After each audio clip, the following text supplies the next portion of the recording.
So what's the difference between 6 and 7 figure life coaches, coaches who are making a beautiful impact in the world, and people who are either struggling or just kind of playing it small? You know, I've been blessed to have a multi-million-dollar coaching business and also mentor literally thousands of coaches, many of them who have 6 and 7 figure businesses.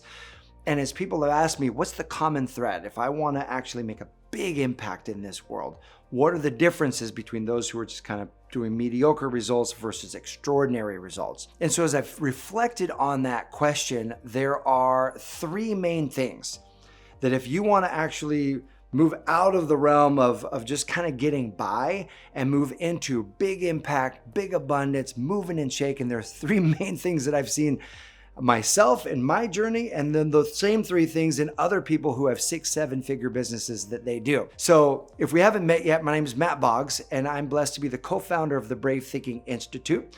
I run our love and relationship division. Perhaps you've seen my videos on how to expand love in your life, but I'm also the co-founder of our coach certification division. And so today I want to share with you these 3 non-negotiables that you need if you want to maximize your impact, whether you're exploring a life coaching business or you already are a successful life coach.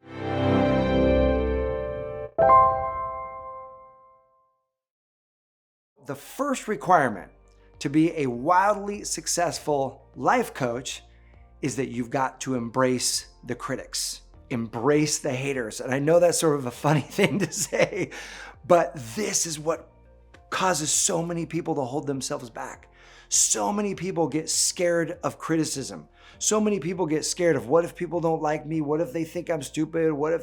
And so they never put themselves out there, because here's the deal. If you want to generate 6 figures, 7 figures, you've got to be available to be found.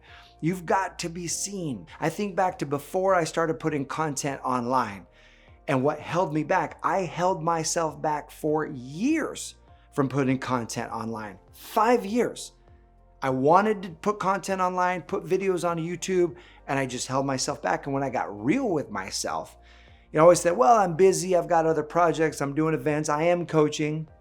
But when I got real with myself, it was a fear of criticism. And so what ended up happening is this realization of knowing that you are not meant to serve everybody.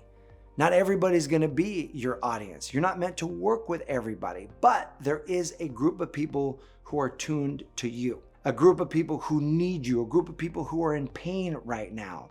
And so I had this realization that when I was looking at people who are up to big things, making a big impact, and I look at their videos, and I look at people who are kind of had small impact, nobody on the small impact scale had negative comments.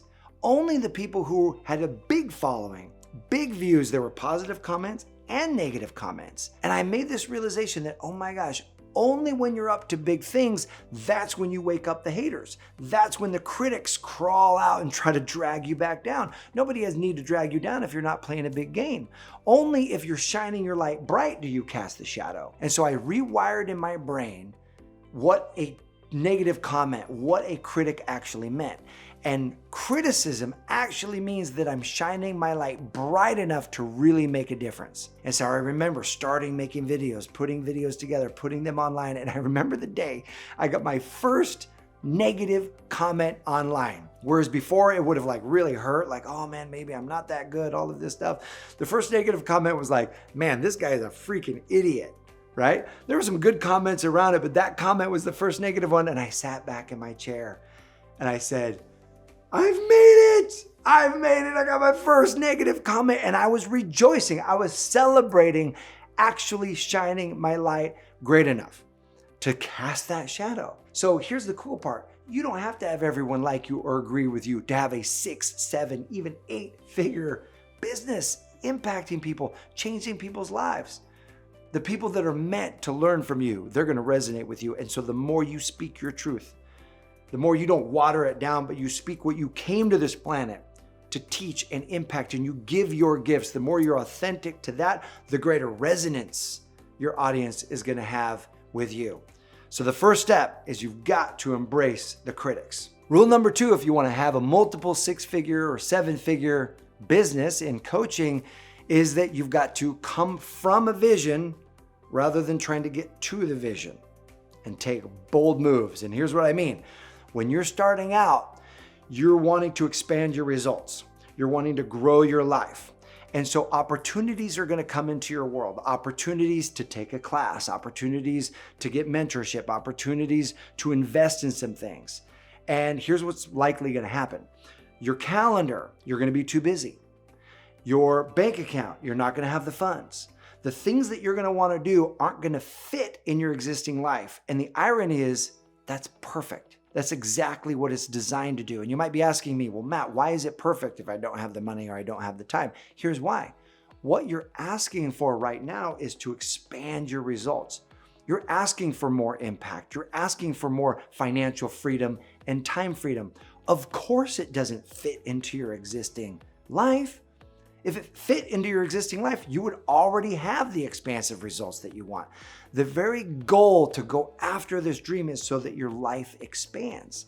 And this is the great conundrum, the great catch-22 that few people really understand, is they say, well, I have to wait until I have time in my calendar and then I can get the mentorship I want, or then I can take the program I want, or I have to wait until I've got all the money saved up and then I can do the thing.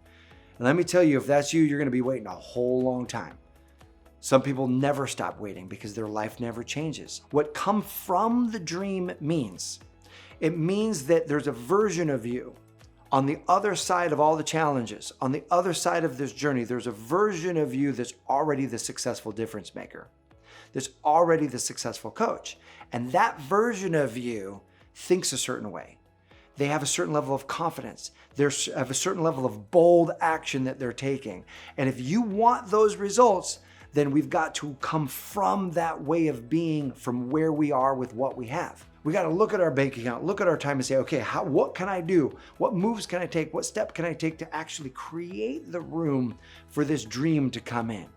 You know what? I'm going to take this class and I'm going to work on it at nights or on the weekends, or I'm going to write this book and I'm going to get up early in the morning and write this next book. You're going to do what it takes. You're going to be the person who's already achieved the dream now, rather than waiting for circumstances to change, which is what 99% of the population does. They wait for circumstances to change. They're like, well, when I get a bonus, then I'll invest that, or when things calm down, then I'll invest that time in doing what I would love. Have you ever noticed things never calm down? Like, you are probably just as busy now as you were last year, as you were the year before. Like, it's just, you've got to consciously make the decision to come from the dream. And great coaches who are 6, 7-figure, 8-figure coaches align with that. They say, okay, what would the version of me who's already successful, how do they think? What steps do they take? And I'm going to begin taking those steps right now. And the third rule for building a multiple 6 or 7-figure business is mentorship. And you heard me just talk about this. You see, every great figure in personal development history, every successful entrepreneur, every impactful, abundant coach has a mentor. Because we talk about coming from the vision. You're not fully that person yet. So you want to align with the imagined version of you, but you also want to connect to the mind and beingness of someone who's already walked the path. And this is what I wanted to do in my life. You may have heard me share that when I started out, man, I had such a passion. I wanted to help people increase the love in their lives. I wanted to help women specifically attract their life partner. And as I got out there and I started trying to figure this coaching situation out, like, I was just in trial and error, just finding out what works. I didn't know, and really I was in resistance to this idea of mentorship because I wanted to prove I could do it on my own. But when I finally got mentorship, because I hit rock bottom and I had run out of money and I was not willing to let my dream die. And it was on life support because I didn't have any money left. I was like, oh, now I'm ready for mentorship. Like, Mom, can you help me? Because my mom was a successful coach, still is, very, very well known. And so I said, will you mentor me? And she said, sure. And so she helped me close the gap on my learning curve. She showed me a proven, reliable, repeatable system so I didn't have to reinvent the wheel. And I was so grateful for that because it changed everything. And times when I've gotten stuck and I can connect to her level of awareness and say, how am I thinking about this in the wrong way? Like, this isn't going to work out. It's going to be a challenge. and just a different level of awareness changes everything. One of our coaches who ultimately became a highly successful 6-figure, 7-figure coach called us on the phone one day and she goes, I'm feeling so scared and I'm feeling so discouraged. I put on this workshop and I've got only 40 people coming and I'm going to lose money on this training that I'm going to do. And because she goes, by the time I pay for the venue and the lunch that I promised to buy everybody, I'm gonna wind up upside down. And just mentorship, sometimes we can't even see that we're standing on acres of diamonds. And so we helped her see that the people who are coming to this workshop, they want to work with her. And what if they wanted to work with her at the highest levels? We helped her craft what she could present to them. And at the end of that workshop, she generated $110,000. And better yet, has amazing clients that she's gonna serve for that year in her coaching business.